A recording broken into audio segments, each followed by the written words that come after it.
Assalamualaikum warahmatullahi wabarakatuh. Halo teman-teman semua.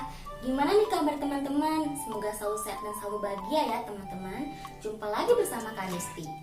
Oh iya teman-teman, pada video pembelajaran kali ini kita akan membahas mengenai pentingnya Negara Kesatuan Republik Indonesia dan peraturan pemerintah pengganti undang-undang tingkat pusat dan daerah. Yuk kita simak videonya. Negara Kesatuan Republik Indonesia merupakan negara yang dikenal sebagai Nusantara, yang artinya negara kepulauan yang terdiri dari beribu-ribu pulau yang terbentang dari Sabang sampai Merauke dan didiami oleh ratusan juta penduduk. Istilah Nusantara menggambarkan kesatuan wilayah, perairan, dan gugusan pulau yang ada di Indonesia. Selain itu, kesatuan wilayah juga mencakup kesatuan politik, kesatuan sosial budaya, kesatuan hukum, dan kesatuan pertahanan dan keamanan. Selain itu juga, Negara Kesatuan Republik Indonesia dikenal sebagai negara memiliki keberagaman budaya, ras, suku, dan agama yang berbeda-beda sehingga tercermin dalam satu ikatan Bhinneka Tunggal Ika yang artinya berbeda-beda tetapi tetap satu jua. Perlu diingat nih teman-teman, menjaga keutuhan Negara Kesatuan Republik Indonesia merupakan kewajiban bagi seluruh warga negara Indonesia. Nah teman-teman, maka dari itu kita semua berpartisipasi dalam menjaga keutuhan Negara Kesatuan Republik Indonesia. Nah teman-teman, terdapat beberapa cara yang dapat dilakukan untuk mempertahankan keutuhan Negara Kesatuan Republik Indonesia.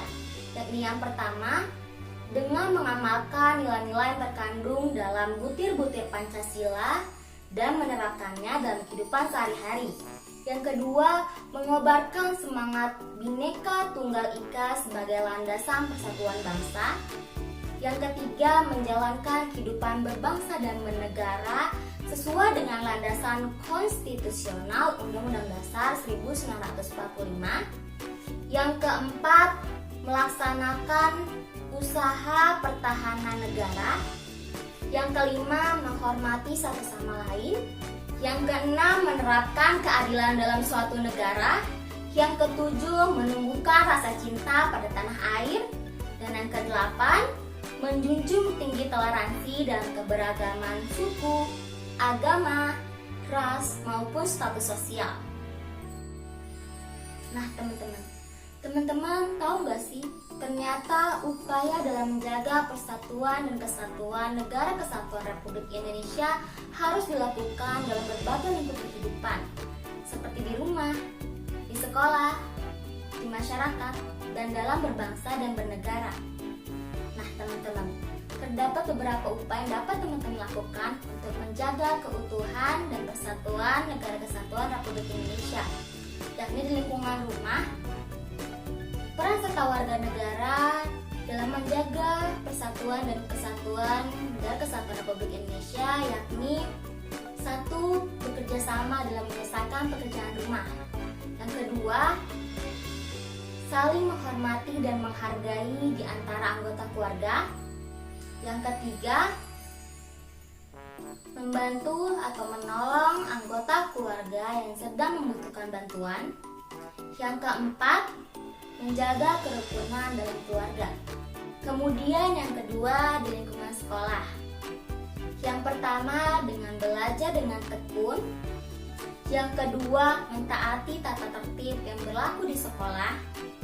Yang ketiga, berteman dengan siapa saja tanpa memandang perbedaan ras dan agama. Dan yang keempat, menjaga kerukunan di lingkungan sekolah. Selanjutnya di lingkungan masyarakat dapat dilakukan dengan yang pertama, bergotong royong dalam membersihkan lingkungan sekitar. Yang kedua, bertenggang rasa terhadap sesama. Yang ketiga, saling menghargai dan menghormati di antara sesama. Yang keempat, aktif dalam berbagai organisasi kemasyarakatan. Dan yang kelima, turut berpartisipasi dalam kegiatan Siskamling. Dan yang terakhir dalam kehidupan berbangsa dan bernegara, yakni yang pertama dengan bersikap selektif dalam menerima pengaruh globalisasi. Yang kedua, mematuhi peraturan perundang-undangan yang berlaku. Yang ketiga, menghindari sifat primordialisme, etnosentrisme, dan Calvinisme.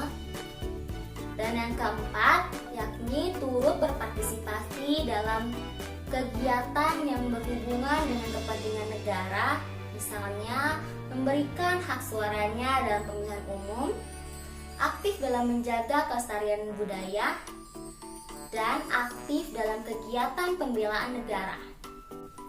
Nah teman-teman, pembahasan selanjutnya yakni mengenai Perpu tingkat pusat dan daerah.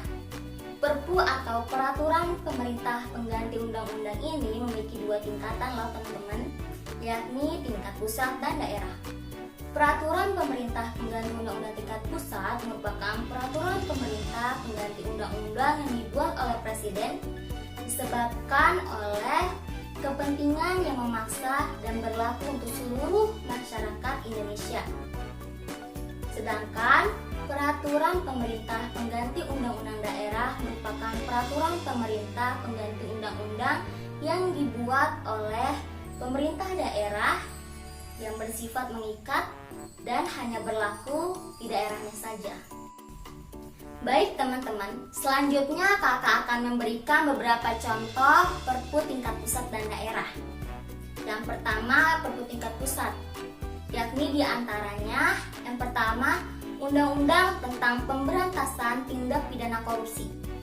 Bentuk-bentuk perbuatan korupsi tercantum dalam Undang-Undang Nomor 30 Tahun 1999 yang telah diubah ke dalam Undang-Undang Nomor 20 Tahun 2001.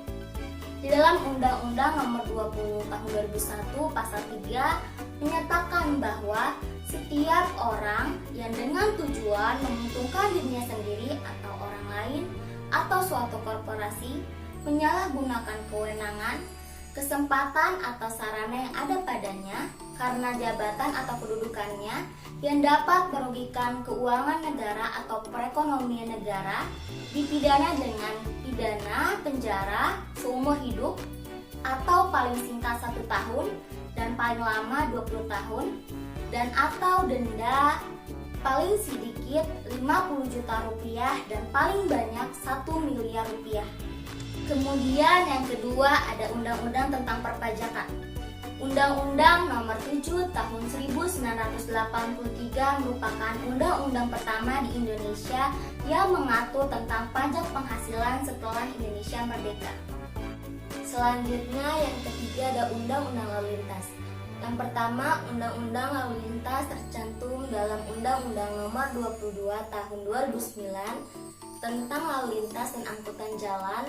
Pasal 1 angka 24 menyatakan bahwa kecelakaan lalu lintas adalah suatu peristiwa di jalan yang tidak diduga dan tidak disengaja melibatkan kendaraan dengan atau tanpa pengguna jalan lain yang menyebabkan korban manusia dan atau kerugian harta benda.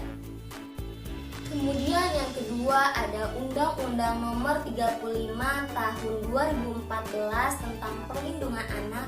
Pasal 16 ayat 3 menyatakan bahwa penangkapan, penahanan, penjatuhan hukum pidana bagi anak adalah upaya terakhir. Artinya dalam penanganan kasus pelanggaran lalu lintas yang dilakukan anak, tidak seluruh kasusnya dapat diproses melalui pengadilan, namun dapat diselesaikan dengan cara diversi melalui pendekatan keadilan restoratif. Selanjutnya yang kedua yaitu Perpu tingkat daerah. Contoh Perpu tingkat daerah terdapat pada Peraturan Daerah Kota Bandung Nomor 3 Tahun 2005 tentang penyelenggaraan ketertiban, kebersihan dan keindahan. Pasal 23 ayat 1 menyatakan bahwa tempat umum, sarana kesehatan, tempat kerja, dan tempat yang secara spesifik sebagai tempat proses belajar mengajar, area kegiatan anak, tempat ibadah dan angkutan umum dinyatakan sebagai kawasan tanpa merokok. Sekian yang dapat kakak sampaikan, kurang lebihnya mohon maaf. Wassalamualaikum warahmatullahi wabarakatuh. Sampai jumpa di video pembelajaran berikutnya, teman.